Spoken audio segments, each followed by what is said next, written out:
Ladies, welcome back to my channel and welcome to today's video. So today I'm going to be answering all your questions around ovulation, your menstrual cycle, trying for a baby boy, how to calculate this and calculate that, fertility foods. There's so many questions that I have, and I feel like making a video for everybody to benefit would be the best way to answer or address these questions. So I hope you guys find this video helpful. I hope I answer all your questions to your satisfaction. And if you are new to my channel, you are very welcome here. My name is Nosa. I'm a mom. I make motherhood videos here. I would really love for you to subscribe. Don't just watch. Please subscribe and be a part of my YouTube family. And hopefully you find this video helpful. Number 1. Is it possible to ovulate with no cervical mucus? Can you ovulate without producing cervical mucus? So this is my answer. I'm going to answer based on science, based on researches, and my personal experience. So cervical mucus is one of the indicators that you are ovulating. Now you can have what is called low cervical mucus, not producing the right amount. This is something that I have experienced just once, just one time. I didn't even know I was ovulating. I didn't see a lot of cervical mucus. There was something there, there was something in there, but it wasn't a lot. So I didn't know that I was ovulating until I tested and I realized that I was at my peak. So I don't think it is possible for you to ovulate without producing cervical mucus. You will be producing some cervical mucus, maybe just very little amount. So use a paper, use a tissue, paper, whatever, to wipe under there very well, and I'm sure you will get something. Even if it's just a fingertip, something should come out. Okay, now there are certain things that can affect your ovulation. There are certain things that can cause your body to not be able to produce the right amount, enough cervical mucus. And the first one is your weight. Your weight. So if you're somebody who is underweight, you're super skinny, you're just all bones, skeletal structure, then that can affect your ovulation. That could mean that your body is not producing enough estrogen. There's not enough estrogen in your body to cause you to ovulate the right way. Another one is overweight. If you are overweight, if you are obese, that can also affect your ovulations. Another one is side effects of some medications. So if you're someone who is on medication for some health issues that you may have, so the side effects can also affect your ovulation. Another one is coming off the pill. So when you stop taking contraceptive pills, it can take a while for your hormones to go back to being balanced and for your body to produce the right amount of cervical mucus. So coming off the pill can also affect the quantity of CM that your body produces. And another one is your age. So once you get older, you will notice a lot in your body, including your fertility. So maybe you used to produce a lot of cervical mucus when you were younger, when you were a teenager, when you were in your 20s. Once you get past 35, once you've approached 35 and you're going to your 40s, that can start reducing. The level of cervical mucus your body produces can also start to reduce. And even the days, if you used to produce cervical mucus for like 5 days, 6 days, it can shorten down to like 2 days, maybe even 1 day. That's another thing. So your age can also affect the amount of cervical mucus that your body produces. So the question again, can you ovulate without producing cervical mucus? I think the answer is no. There has to be something, even if it's just a tiny drop. There has to be something coming out from there. So what can you do to improve ovulation? How can you help your body produce more cervical mucus if you are trying to conceive?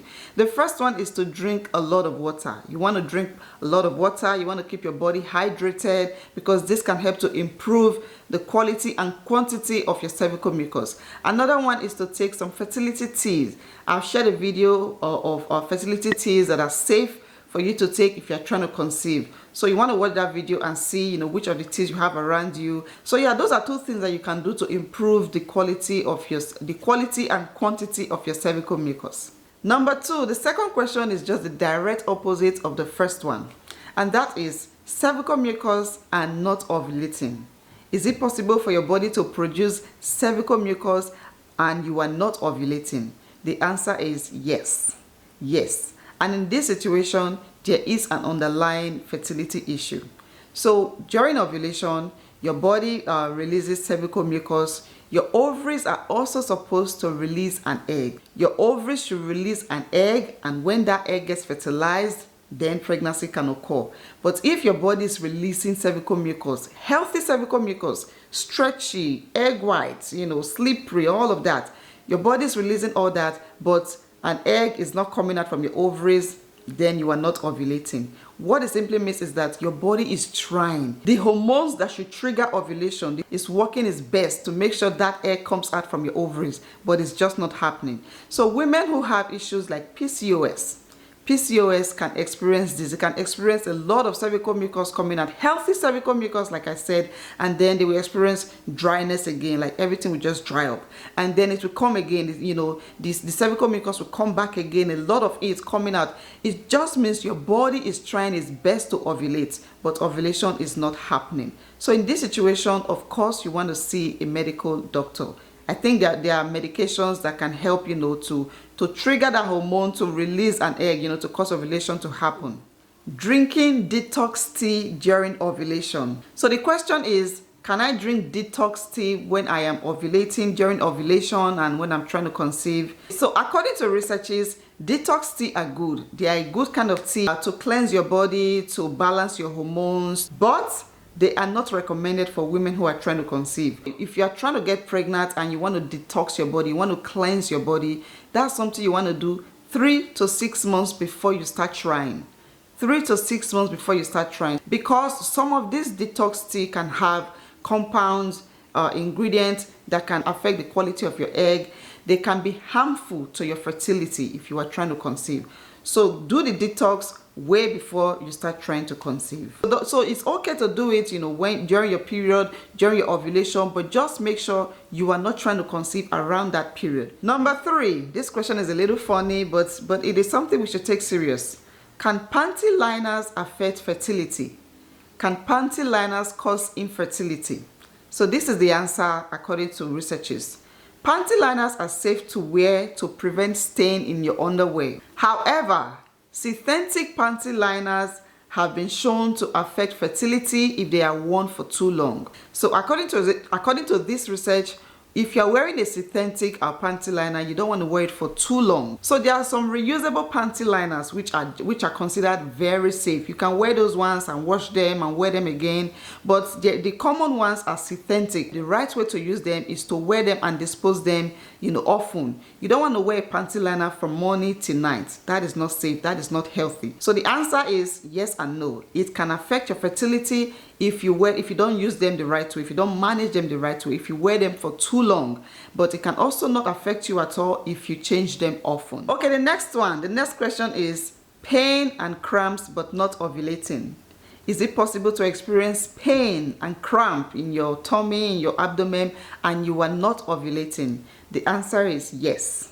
Yes, it is possible to experience period-like pains and ovulation-like cramps and not ovulating. So in this case, it's possible that a fertility issue is involved. Fertility issues like PCOS, again, ovarian cysts, endometriosis, tubal infections, irritable bowel syndrome, muscle pain, nerve injury, or appendicitis.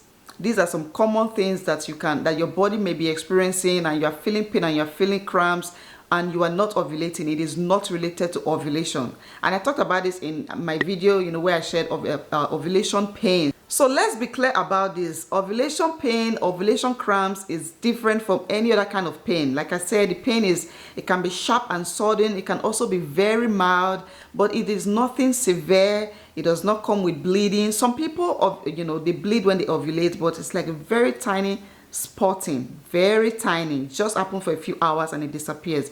But if you are experiencing pain and you are bleeding, you have to take medicines, you can't eat, you're vomiting, there's just so much going on, and if this is happening for a long time, this is happening consistently for a long time, then that is a cause for concern. Another question is, can a baby boy be conceived on your peak day? Can you conceive a baby boy on your peak day? First of all, let me clear this again. I am not God, neither am I a doctor. I know I have made several videos on this topic based on my experience and calculations, of course, but I also made this video based on theories that have been done. According to those theories, your best chances to conceive a baby boy is your ovulation day. So if you know your ovulation day, that is the day you want to start trying for a baby boy. Look, science does not know the exact day that your body will release an egg, okay? These are all estimations. Science gives an estimation. It is still up to you to look at your body to know if you're ovulating or not. So if you do the math and then you realize that you're on your peak and the next day you're ovulating and you don't know when you're going to be exactly releasing an egg, some women can start trying from that peak day and continue through their ovulation day and like that, and then they're just lucky to have a baby boy. So yes, it is possible to conceive a baby boy on your peak day, but your best chances is your ovulation day. The next question is, where can I get ovulation test kits? I know that this question is coming from a lot of my friends, a lot of my sisters from Nigeria, okay? Before I left Nigeria, I don't think I ever saw an ovulation test kit. I don't even know what it looks like. I never tested for ovulation in my home country. But over here, it is very common. So I get mine, I buy from Walmart. That's over here, I get it from Walmart, and I also buy online. I get it from Amazon. But if you live in Nigeria or any part of Africa where these things are not very common, I think you can find them in your pharmaceutical stores, in your chemist stores. You can ask the chemist, ask the pharmacist, and I'm sure they will have it there, because that's where it is supposed to be. It is, it is medicine. It is part of medicine, okay? I don't know if Amazon delivers to Nigeria or African countries. I am not sure. And even if they do, it will be very expensive. Shipping will be very expensive. So look for it in your closest pharmacy. The next one is, can you make a video on how to conceive a baby girl? I already have this video on my channel. Maybe you are new here and you don't know, just search through my channel, or I will put a link in the description box, how to conceive a baby girl. And this video was based on theories, not my personal experience. It was based on theories, okay? A lot of women have said it worked out for them, so you can try it and hopefully it works out for you. The last question I have here, is it possible to have 2 periods in 1 month? Can you experience 2 menstruation in 1 month? I got a ton of this question after I posted a video on how to calculate your fertile days with irregular cycle. So I'm going to answer this question in another video, okay? Because this video is already too long for me, for my liking. So I'm going to answer it in a separate video. I'm going to use my board, to calculate it. And then we can find out if it is possible, if it is a fertility issue to have 2 periods in 1 month. We are going to find out in maybe my next video, okay? And yeah, guys, that will be it for today's video. There's a lot more questions. Maybe I'll do a part 2. If you have any questions, go ahead and drop it in the comment section. I will try my best to answer. Yeah, thank you guys so much for watching this video. If you found it helpful, then please give it a massive thumbs up. Drop your comments down below and subscribe to my channel if you haven't. What are you waiting for? The year is almost over. Don't continue to be on the fence, just go ahead and subscribe and be a part of my YouTube family. I would really appreciate that. And of course, share this video with someone that needs to see it. And yeah, I appreciate you guys for always being here, and I will see you in my next one.